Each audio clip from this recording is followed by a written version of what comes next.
Hello guys, এতদিন কোথায় ছিল? আজকে তোমাদেরকে একটা নতুন একটা ব্লগে নিয়ে চলে এসেছি। তো আজকের ব্লগটা তোমরা দেখতে থাকো, ভালো লাগলে অবশ্যই লাইক কমেন্ট শেয়ার করবে। তো আজকে আমরা চলে এসেছি, দেখতে পাচ্ছ মাঠের দিকে, ঠিক আছে। এদিকে আমাদের খোসলা চাষ হচ্ছে, দেখো এটা হচ্ছে খোসলার গাছ। আর ওইদিকে অনেকে দেখো মাঠের থেকে উঠে উঠে আসছে, ঠিক আছে। ওইখানে দেখতে পাচ্ছ একটা লোক আমাদের ঘাস কাটছে। আমি তোমাদেরকে একটু জুম করে দেখাই দিচ্ছি, ঠিক আছে। দেখো আমাদের এদিকে জঙ্গল আছে অনেক প্রচুর, ঠিক আছে। ওদিকে মাচা করে পটল গাছ লাগানো আছে। আমাদের এখানে সব রকমের মোটামুটি সব কিছু শাকসবজি চাষ করা হয়। এদিকে ওইদিকে গরুগুলো চড়ছে, একদম খুব সুন্দর এদিকে মেঘ করে আছে। আর একটা জিনিস তোমরা দেখো, কারো গ্রামে এটা আছে নাকি বলবে যে আমাদের গ্রামে সব থেকে বেশিরভাগ হচ্ছে খেজুর গাছ। তো খেজুর গাছের কান্দিগুলো তোমরা দেখো কত বড় বড়, দেখতে পাচ্ছ। এখানে দেখো এই খেজুর গাছটা থেকে, এটা অতটা নেই, এটা একটু কম আছে। তো আমি ওইটা দেখাচ্ছি, দেখতে পাচ্ছ কত বড় বড় কান্দিগুলো, কত বড় বড় কান্দিগুলো দেখো বন্ধুরা, ঠিক আছে। তো এইরকম যদি খেজুর গাছে আমি যদি কারো গ্রামে যদি এতগুলো খেজুর গাছ থাকে, তো আমাকে অবশ্যই কমেন্ট করে জানাবে যে আমাদের গ্রামেও এরকম আছে, ঠিক আছে। আর এইখানে দেখো কত পটল চাষ হয়েছে, তার এই পুরো মাচা করে একবারই, ঠিক আছে। দেখতে পাচ্ছ ওদিকে একটা পোলট্রি ফার্ম আছে আমাদের, ঠিক আছে।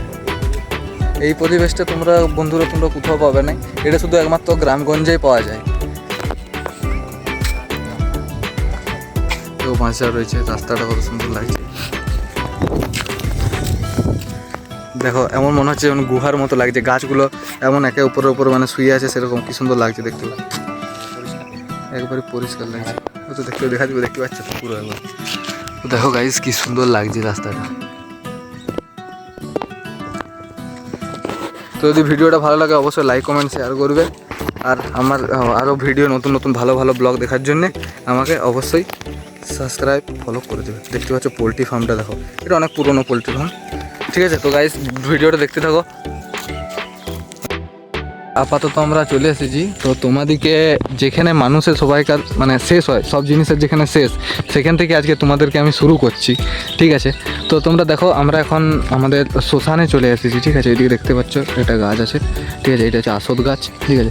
এইটা হচ্ছে আমাদের মা কালীর মানে আদি মন্দির, ঠিক আছে। এই মন্দিরটা অনেক বছরের মন্দির, ঠিক আছে। তো এটা কি হয়েছে, এটা একবার আমাদের অনেক বৃষ্টি হওয়ার কারণে এটা মাটির নিচে ধসে গেছিলো, ঠিক আছে।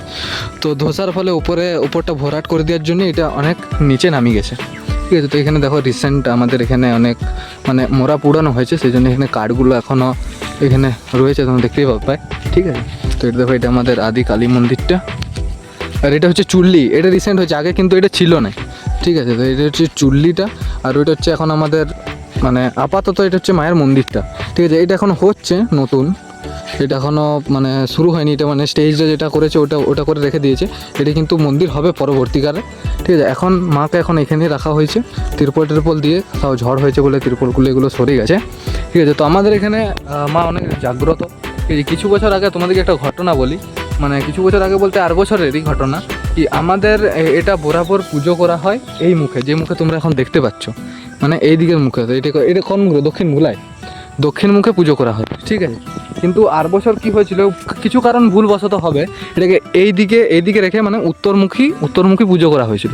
তো উত্তরমুখী পুজো করার কারণে আমাদের গ্রামের মানে মানুষ অনেক মানুষ মারা গেছে বলতে পর মারা গেছে, মানে পর বলতে 10 দিন 15 দিন এরকম নয়, হয়তো কেউ আজকে মরলো, তার 7-10 দিনে আরেকজন মরে গেল, ঠিক আছে। এইরকম টাইম এরকম ধরনের জিনিস আমাদের এখানে হয়েছে 8 বছরই কথা। তবে এটা সবাই মিলে আলোচনা করে, ঠিক আছে, আলোচনা করা হয়েছে। তারপরে আলোচনা করার পরে যজ্ঞি করার পরে মায়ের মন্দিরটা আবার এইদিকে স্থাপন করে তারপরে ওই জিনিসটা আমাদের এখন কেটে গেছে, ঠিক আছে। তো তোমরা দেখতে পাচ্ছ এখানে কিছু বছর আগে এখানে একটা শিব ঠাকুরও, আমাদের বাবা শিবের একটা লিঙ্গও স্থাপন করা হয়েছে, ঠিক আছে। তো এই স্থানটা হচ্ছে পৃথিবীর এমন একটা স্থান যেটা মানে এরকম স্থান কোথাও তোমরা খুঁজে পাবে না, ঠিক আছে। যেখানে আমাদের জীবনে অনেক কিছু খারাপ ভালো অনেক জিনিস চলে, ঠিক আছে, কিন্তু এই জায়গাটা এসে সব থেকে বেশি শান্তি। আর এই জায়গাটা সবাই বলে যে এই জায়গাটা মানে সব থেকে পবিত্র স্থান, ঠিক আছে। তো তোমরা নিশ্চয়ই জানবে যে শ্মশানটা অনেক পবিত্র স্থান, ঠিক আছে। তো আমাদের শ্মশানটা সেরকম মানে প্রচুর বড়, তোমাদের এরিয়াটা দেখতে পাচ্ছ অনেক বড় শ্মশানটা, ঠিক আছে। তো আমাদের এখানে মাও অনেক মানে জাগ্রত, তো তোমরা তোমাদের এই যে মানে এই কালী মন্দিরটা দেখে যদি তোমাদের ভালো লাগে, ঠিক আছে, ব্লগটা অবশ্যই লাইক সাবস্ক্রাইব করবে, ঠিক আছে। আর একটা জিনিস দেখাই, আমাদের এখানে দেখো একটা ইয়ে আছে, মানে আমাদের এখানে জোর আছে, একটা জোরটাও কোনো একটা ব্লগে তোমাদেরকে দেখাবো, ঠিক আছে, ওটাও দেখাও তোমাকে। এখানে পাম্প হাউস, এটা বলে পাম্প হাউস, এইটার ভেতরে বড় বড় পাম্প আছে, ঠিক আছে। ওটা পুরনো ছিল, দেখতে পাচ্ছ ওখানে একটা পুরনো একটা ঘর রয়েছে, ওটা পুরনো ছিল, এটা এখন নিউ আছে, ঠিক আছে, এটা মানে নতুন করা হয়েছে, ঠিক আছে। তো এইখান থেকে পাম্প হাউস, এইখান থেকে জোর থেকে জল ইয়ে করে এটা গোটা ওইদিকে যে জমিগুলো তোমরা দেখতে পাচ্ছ, ওই জমিগুলোতে সব ধান চাষ হয়, কারো আলু চাষ হয়, নানা রকমের বিভিন্ন জিনিস চাষ করা হয়। তো ওইখানে এই জলটা সাপ্লাই করা হয় যখন মানে প্রচুর মানে গ্রীষ্মের সময়টাই বেশিরভাগ মানে করা হয়, কারণ বাকি সময় তো অতটা জলের প্রয়োজন হয় না।